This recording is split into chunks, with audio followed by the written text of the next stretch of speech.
Attention gamers, in today's video I take this creepy as hell anorexic effigy that some people call the reworked Fiddlesticks and see how the starving scarecrow holds up as a laner in all 3 lanes. So here is a quick 2020 rewind to provide some background. A rebellious bat didn't want to be eaten, so he went out with a bang, which made Rav want to entertain these peeps on house arrest by changing the game on YouTube. Riot hired M. Night Shyamalan to lead the rework of this hungry haybag, which resulted in him being turned into a horror film. And right before this monster's makeover went live, I released a video on my last game with the old version of this champion as a tribute to the cute old fiddle that one day only the OGs will remember. But since then I have been requested on repeat to make a video on the new shit your pants version of this champion, and since we are changing the game on everything we do, I decided to tell all the meta worshippers who write jungle guides to piss off and let this scarecrow hang with the hooded midgets in all 3 lanes to test which early game results in the most dank end game surprise birthday parties.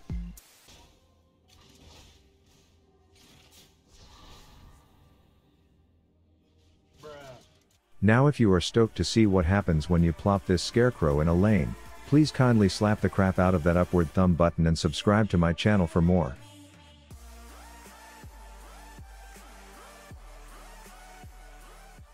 Okay, here is the Rav recommendation for runes. Comet makes slapping that E-key to Fetty Wappa Wiener spawn an M&M for a bit more tang, and Nimbus Cloak for when you inevitably ult out of range of any enemy, it gives you the little hit of coke to catch up.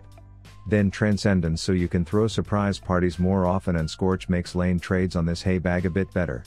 Perfect timing so you can paint yourself gold for free, and lastly Rav is an impatient person, so Cosmic Insight makes him wait less to use the things he wants. The game starts with me actually looking at my mini-map for the first time in weeks, which results in me seeing the blind kickboxer all alone in his jungle, so I decide to introduce myself with a flash Fetty Wap before lighting him on fire to steal his blue as Mr. Drag Yo Sword flees the crime scene. 2 minutes later and I have been a busy harassy haybag, so I peep at the one-shot spinning shitter from the bush until he steps into the danger zone, and I deem it a good opportunity for me to introduce him to my flock of horny crows that I keep in my pockets at all times. Then Bobby the burrower pings she's on her way, and I know that seeing minions get their souls sucked out of them is a pet peeve of this sword dragger, so I do it at just the right time to piss him off as the beetle comes in and we play a game of patty cake on the puss face for another kill. Me and Rek'Sai are just finishing off our lunch break in the bushes when I see the unsuspecting star slut all alone, so I run up to whip out the crows and do a blind bush whop to force her flash before letting a large range purple peen and a beetle finish her off. Bobby sees King feed a mirror up top and digs a tunnel under the mountain to play peekaboo. The two of them get in a slap fest until he triggers immortality and I tell him a scary story. Then flashes get dropped like bad habits as Spinny Shits runs from the big bug until she gets fed up and does a tunnel lunge for the kill. The Sonic Shitter is drop kicking some chickens, which pisses off the rabbit in the robot suit, so he line nukes the blind bimbo before Bobby does a nose tackle to finish him off. Then your boy enters the conversation by telling this hopping midget that I wish she was dead before letting my crows pet the sexy fox a few times. My team sees Bandana Boy by himself, so we try to confuse the blind bimbo by yelling at him from different directions before I come in to whop, fear, and light his bald ass on fire to collect a dubstep ignite kill for the boys. Then Failtails and the midget in the witch costume think a tier 2 turret is going to keep them safe, so I find the scariest picture of my fat Aunt Betty's toe fungus and hop over the wall to show them, scaring them both shitless as my team follows up and we take them down. This prompts a quorum of quitters to finish off the top lane segment of this video, so now it's time to take this bag of hay mid. And full disclosure, I had to ignore the data from this first attempt because my spadass forgot to take ignite, and even though I confidently figured that I wouldn't need it, this mouth-breathing metal Lucifer begged to differ as his spadass escaped not once, not freaking twice,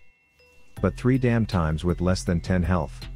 Add this floppy-eared salamander giving me blue balls as well, and I decided that even though this game has some good content like my dyslexic ass baiting my jungler super hard just so I could nab some coins, or like when Rav became the first Fiddlesticks in the history of the game to ult out of a battle, I had to abandon the footage and give Middlesticks a second attempt. This game started off with my rapid fire Fetty Wops repetitively forcing Icy Ivy out of lane, and since our top laner was clearly feeding a 5-course meal to theirs and I still had blue balls from last game, I figured it's free gold for me and my jungler, but the Sonic shitter gave me the shaft on that call and I went back to my boring lane. But it all started to come together when my teammates came over to help plan out some of the surprise parties I wanted to throw later this game, and ran into Miss Passive Ice Puss on the way to feed me some assist cash to start rolling this snowball. Then, even though I quit my habit of sucking the souls out of midgets, the privacy of having the lane all to myself convinced me to sneak one in, only to be notified that the pink sex ant wanted to blow me a kiss. She initially tempts me, but I snap out of it and tell the sleazy scorpion that I am not interested. Then I am just finishing up my 12 o'clock river walk and I see the ice bitch and her antlers, so I decide to play a quick game of peekaboo. Good luck porting to your ice claw when your skank ass is silenced to nab a quick 300. Their top laner thinks he is going to pull a quick one on me, but it's kind of hard for a fat oak tree to stay hidden in a warded bush, so I pretend not to see him and do some standstill scouting before I make my move. I say surprise to the quill bitch, but then Evelyn rips her clothes off and demands I look, but I tell her once again that I am not interested before running back to chop some bark with my team. Then I see a bunch of them gathered to pet a real dragon, so I use it as an opportunity to throw a dank surprise party. The pink sex ant is the most surprised, and then I see our metal man grab Zaya and the two of them go into his dimensional closet to get freaky. Not 5 seconds later he pops out of his closet with the look of someone who just got lucky, and at this point I am not used to my parties lasting this long, so I just awkwardly soul suck all the nearby guests as they all seem to not even notice my presence. I scare the walking oak tree with the toe fungus pick, and then I pixie stick his wooden ween one last time before Plasma Patty takes the kill. Now I am just minding my own business, getting daddy a serving of blue buff, when Miss Feather Tits has the nerve to steal the credit for my hard work. But Rav doesn't let that level of disrespect go unpunished, so I blow up a few balloon animals and blast the bitch to take my buff back before chasing off her husband, who should have had the balls to tell her that stealing is wrong. The two horn dogs are in Morty's closet again, so everyone gathers around to see if she's flushed when they come out, so I decide to turn this gathering into a dope party, which starts off great until Liz gives me the cold shoulder before deciding she would rather tell it to my face, so I trophy myself and tell Lee to kick her out. Then I am all partied out, but my teammates got too drunk, and instead of going home they carry the after party into an unsafe part of town and make a few decisions that they will regret.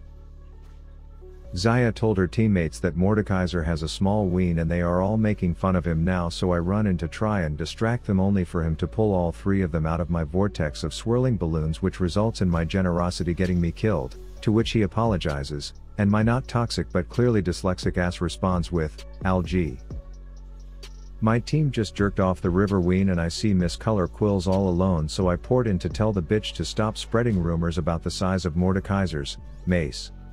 We are just gossiping because we hear that Color Quill's husband learned about his wife's affair with the mace man, and now he's trying to throw himself at anyone to get back at her, but I fetty wop before he can do anything he regrets. Then the sex ant is still clearly obsessed with me, so I tell her one last time to piss off before everyone gathers around the frozen lady to see if she's okay, but I am so I can't ult and just run away instead, thinking of what a dank party that would have been. My team is trying their hardest to throw the game, but I see the gliding glacier chasing and I just know she's gonna try and claw cuck them, so I meet her on the other side with a quick surprise, "Here's a balloon animal for your tombstone," before taking out the goat as well. This prompts a long chase that ends in a blind fetty wop to give Tornado Teresa a kill and a team of quitting kids that have had enough surprise parties for one game, which leaves us with just one final lane left.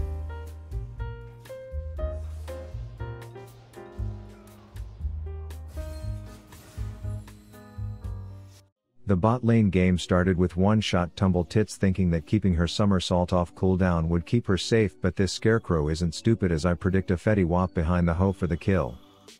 A minute later and I plop a Scancrow in the scrubs to help me sneak into position before surprise attacking Gosu. Then Miss Perky Tits goes full bubblegum blaster on his ass and we secure the double. Then I am just doing what I do best, sitting in bushes and creeping on unsuspecting people that walk by, when Lantern Larry hooks pretty pistols and Bane activates tryhard mode, so I put a stop to that nonsense immediately as we wombo down the shitter in the sunglasses. The noodle head then flashes, so I get my chase on before finishing him off with one last dramatic M&M. I see Captain Jack Sparrow bullying the polar bear police officer, so I run to Chicken Coop and boot up a quick game of Pinwheel the Pirate.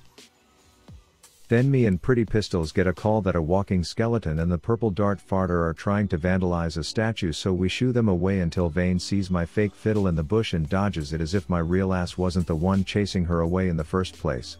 Then Perky Tits goes rainbow flamethrower and I follow up with a Fetty Wap before T-pose soul sucking Larry for the kill. Then I do a quick flash ignite and hit her with the thumbs up emote to remind all of you to like this damn video.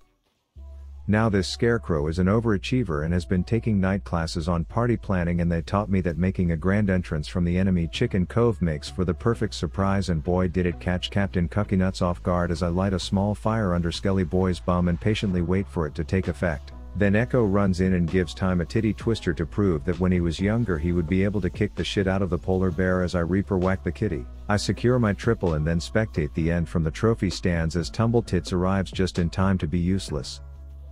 Another fight breaks out mid and there's no good entrance, so I say screw the surprise, this scarecrow just wants to party as I hop in and shut down the somersaulter as my team shaves the mohawk. Back to the Future boy gets mispositioned, so he has to port back in time before that bad decision. But he clearly isn't the type to learn lessons as he immediately mispositions again, so I run up with Fat Aunt Betty's toe fungus pick in my hand before a soul suck puts him to sleep. Then backup has arrived, so I tell Perky Tits that it's time to show the power of our matching outfits as we switch it to W for Wombo before a wild and clearly unintelligent cat appears and we quickly agree to send it back to the kennel. Their entire team has been feeding off of my coworkers on repeat and now they are sieging the base, so I blow up a few balloon animals and port into battle, which causes Echo to reminisce about the past when he would paint himself gold and pretend like he wasn't about to get murdered by a scarecrow.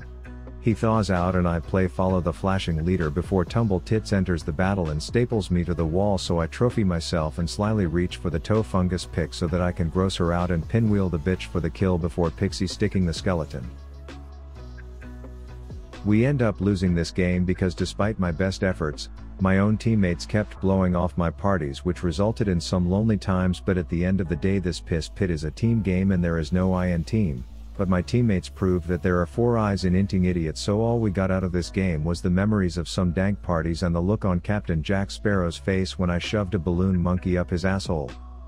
Shout out to the homies and homettes that are sugar daddying my husband. Only the OG fans know who this is, so comment below if you want to see more appearances from Rav's wife in future videos. Brush your damn teeth tonight, you sexy Eskimos.